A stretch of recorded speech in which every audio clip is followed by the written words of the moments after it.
બનાસકાંઠા જિલ્લાને મુખ્યમંત્રી ભૂપેન્દ્રભાઈ પટેલે આપી 1000 કરોડથી વધુના વિકાસ કાર્યોની ભેટ।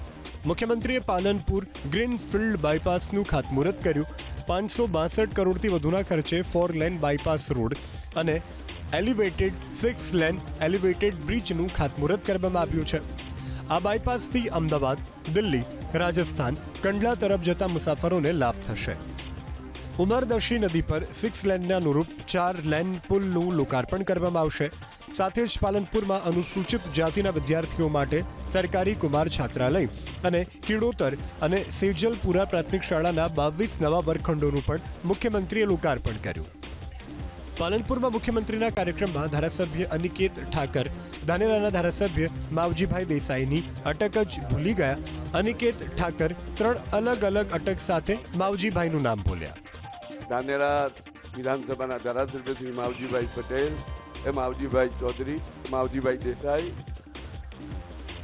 માવજી નામ ગણાવાય ને એટલું। જો કે અનિકેત ઠાકરની આ જ ભૂલને મુખ્યમંત્રીએ કુનેહપૂર્વક વાળી સામાજિક સમરસતાનું ઉદાહરણ આપીને અનિકેત ઠાકરનો બચાવ કર્યો। આજે અનિકેતભાઈ બધી અટક બોલી ગયા એનું કારણ છે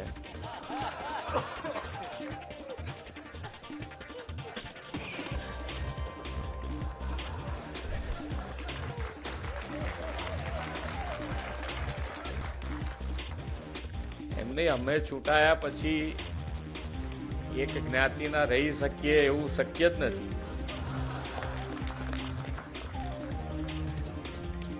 સામાજિક સમરસતાથી જ અમે ચૂંટાઈએ છીએ। બધાના વોટ મળે તારે ચૂંટાઈએ ને, કે એક વ્યક્તિનું કે એક જ્ઞાતિના વોટથી થોડા ચૂંટાઈએ। એટલે એમણે થોડુંક યાદ આવી ગયું એમને, ઇલેક્શન આજે યાદ આવી ગયું એમને। 3 વર્ષ થયા ને અમને